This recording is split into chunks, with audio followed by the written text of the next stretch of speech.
Mr. Lombardi, what was your takeaway from that game yesterday? Aside from a couple questionable calls from the refs, which is kind of just a picture of the depiction of the entire season, is that, refs aren't going to get it all right. That push off on Kittle, we're going to talk about forever. The offsides on the Chiefs there that Shanahan almost threw on a ref for. We'll talk about that for a little bit. There was a neutral zone infraction lineup by the Niners that wasn't called. Aside from that, what was your big takeaway from the game, Mr. Lombardi?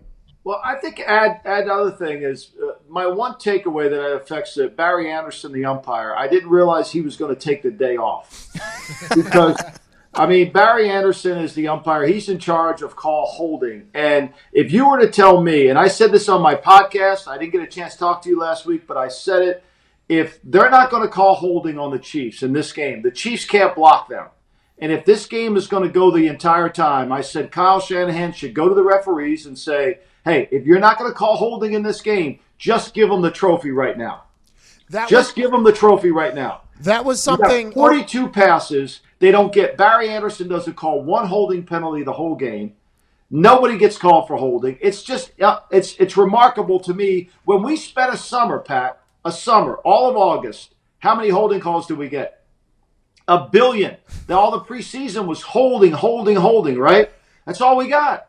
The biggest game of the year, they don't. My takeaway is this: is even if you're great at something, like Nolan Ryan can throw a fastball, Roger Clement can throw a fastball. Even if you're great at something, you got to have another pitch. And I think once the Chiefs finally tired out the front of the 49ers, they were able to gain 193 yards in the fourth quarter, control the ball for 9 minutes, get 11 first downs, and win the game in the fourth quarter, when that's where the 49ers should have won the game. A lot of people were talking, you addressed a lot of really good things there. Let's talk about the holding thing. A lot of people before the game were talking about how in Super Bowls, in big games, the refs are a little bit tighter with the flags, especially whenever it's a judgment call or a subjective call like holding, because people say you can call that in every single play if you want. They say the refs can get a little bit tight because they don't want to be the ones that decide the outcome of the game. They want to let them play. They want to do this. They want to do that. And then they call that push off, which was kind of a tight call. If you're calling that and you're not, and before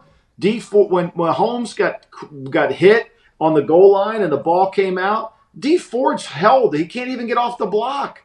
I'm screaming. There's no look. I get they don't want to affect the game. I get that, and that was ticky-tacky on the Kittle call. There's no doubt. The offsides call was ridiculous. Garoppolo got hit out of bounds. They didn't call that. Look, the Chiefs won. Take nothing away from it. But if you told me before the game they were going to throw it 42 times and Fisher, Schwartz, Wisniewski, Ryder, the doctor, Tarta, we're not going to get called for holding, I would have said, well, just give them the trophy. We don't need to play the game.